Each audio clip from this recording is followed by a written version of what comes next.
여러분 안녕하십니까? 조성태 박사의 생긴 대로 건강법 오승진입니다. 한국인들이 가장 많이 걸리는 질환 가운데 1위가 암이라고 합니다.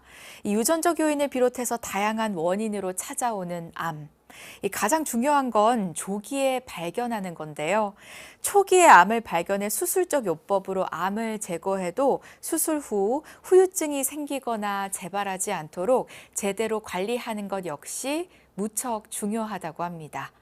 오늘 조성태 박사의 생긴 대로 건강법에선 암수술, 항암, 방사선 치료 후유증을 주제로 자세히 알아보고 있는데요. 이번엔 치료 사례를 통해 암수술 후 관리에 대해서 좀 더 알아보도록 하겠습니다. 그럼 조성태 박사님 모셔볼까요? 박사님 어서 오십시오. 네, 박사님, 암수술이나 항암 치료, 이 방사선 치료 후에 고생하시던 분이 잘 치료된 사례가 있을까요? 네. 진단 기술이 발달돼서 그런지 또는 스트레스가 많아서 그런지 현대인들이 암 진단을 받는 분들이 굉장히 많아졌습니다. 그러면서 암 수술이나 방사선 항암요법 등으로 고생을 하는 분들이 많습니다. 또 이런 치료를 받고 나서 여러 가지 이유로 한방 치료를 받으러 오시는 분들이 꽤 많아졌습니다. 전에는 몸을 회복하기 위해서 보약을 드시기 위해서 내원했는데 요새는 그 부작용이나 힘든 후유증을 치료하기 위해서 내원하는 분들이 꽤 많습니다. 지금 말씀드릴 이분도 위암이나 항암 후 나타나는 후유증을 치료하기 위해서 내원하신 70세 노인 환자입니다. 네, 제 주변에도 암수술이나 항암 치료 또 방사선 치료를 받으신 분들이 계신데요. 네. 이분은 어떤 식으로 안 좋으셨나요? 이분이 내원하기 2년 전 위암으로 전절제 수술을 받으셨고 그리고 이후 항암 치료를 1년 정도 하셨다고 했는데요. 당연히 위가 없으니까 소화력이 굉장히 약해질 것입니다. 그런데 이분은 더 심각하게 좀 뭘 먹으면 다 토해낸다는 것입니다. 그러면서 다리가 저리고 당기면서 힘이 계속 떨어지는데 병원에서는 토하는 것은 위를 절제했기에 한 후유증이기 때문에 몸이 적응하고 회복할 것이 하는 시간이 필요하다고 기다려 보라고 한다는 것입니다. 그리고 다리가 저리고 당기고 힘이 빠지는 건 검사상에 문제가 없다고 했다는 것입니다. 그런데 1년 넘게 도대체 나아질 기미가 없으니까 또 체중도 너무 많이 빠지고 하니까 혹시 한방적으로 도움을 받을 길이 없을까 하고 내원한 경우가 되겠습니다.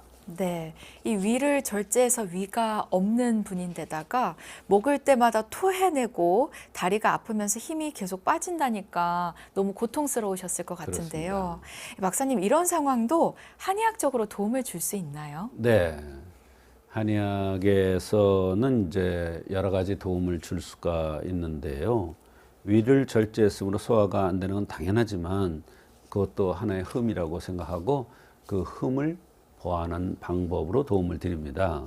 그리고 다리가 당기고 저리고 힘이 빠지고 하는 후유증도 비록 검사상에는 그 원인이 나오지 않았지만 한의학적으로는 뚜렷한 원인이 있기 때문에 도와드릴 수 있는 치료법이 많이 있습니다. 네, 한의학적으로 뚜렷한 원인이 있다고 하니 좀 안심이 됩니다. 네. 우선 생긴 모습이 중요하잖아요. 이분은 어떤 체질이었어요? 연세가 많은 분 쳐놓고는 키가 좀 큰 편이었고 체격도 좋은 편이었습니다. 얼굴이 붉고 눈가에 주름이 지는 화성을 띤 그러한 분이었습니다. 하지만 이번 케이스에서는 개개인의 체질보다는 수술을 했다는 것, 또 항암 치료를 받았다는 것이 중요한데요. 우리가 어느 장기라든지 신체의 어느 부분을 잘라내거나 수술하게 되면 그것은 그 사람의 평생 흠이 될 수가 있습니다. 한의학은 결국 흠을 보완하는 학문이기 때문에 과거에 어디를 수술했건 어디를 제거했건 이런 것들이 굉장히 중요한 하나의 치료 포인트가 되는 것입니다. 네, 역시 한의학은 체질이 가장 중요하군요. 네. 환자가 호소하는 다른 증상도 있을까요? 네, 여러 가지 불편한 증상들이 있었습니다. 조금 더 말씀드렸지만 조금만 뭘 먹으면 토한다든지 다리가 불편한 이외에도 손발이 저리고 이명 증상, 또 당뇨가 있어서 당뇨약을 복용 중이고 허리도 좋지 않고 우측 골반 허리 종아리까지 당기고 아프면서 우측 장단지 아래로 남이살 같고 장단지가 무겁다. 다리에 힘이 없어서 자꾸 넘어지려고 한다. 식후에 배가 약간 아프고 가스가 많이 나온다. 이렇게 여러 가지 불편한 증상들을 호소했습니다. 네, 그렇다면 박사님께서는 어떻게 치료해 주셨는지 궁금합니다. 네, 이분의 증상을 보면 주로 손발, 허리, 다리로 증상이 나타나고 있습니다. 이것이 굉장히 중요합니다. 한의학에서는 팔, 다리, 사지는 비위에서 주관한다. 이런 이론이 있는데요. 우리가 밥을 못 먹으면 팔, 다리로 기운을 빠지지 않습니까? 이것도 마찬가지입니다.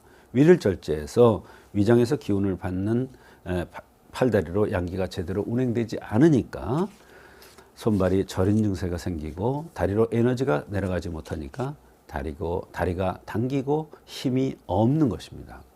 또한 한의학에서는 위장이 하는 역할을 창고의 역할이라고 합니다. 이 창고라는 것은 음식을 담는 역할을 한다는 것인데 음식을 담는 창고가 사라지더라도 인체는 그에 적응해서 소장해서 그 역할을 대신해서 함으로 조금씩 내려가면 구토를 안 하는데요.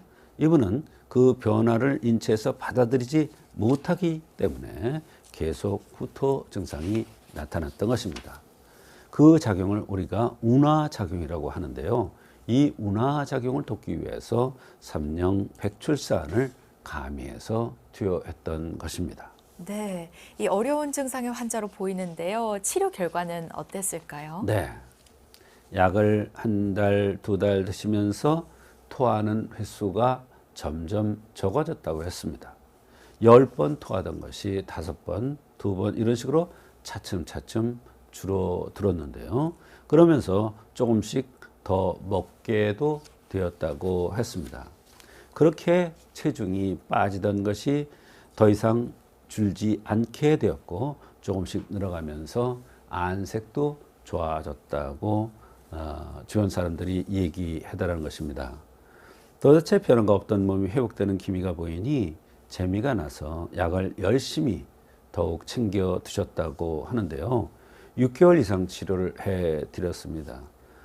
조금씩 속이 점점 편안해지더니 다리가 저리고 아프던 게 추우면서 점점 다리에 힘도 생겨났다고 했습니다. 나이도 있으시니까 이대로 못 먹고 못 걷게 되면 죽게 되나 불안했는데 다시 살 수 있게 되었다면서 가족들까지 감사 인사를 전해온 적이 있습니다. 네, 이 죽음의 공포까지 느낀 오늘의 환자, 박사님을 만나서 새 생명을 얻은 듯 정말 기쁘셨을 것 같습니다. 저도 축하와 함께 응원의 말씀 전해드립니다. 자, 수술 후 다양한 후유증으로 또 다른 고민이 생긴 분들도 계실 것 같은데요. 그 원인과 치료법, 한의학을 통해 찾아보시는 것도 좋은 방법일 것 같습니다.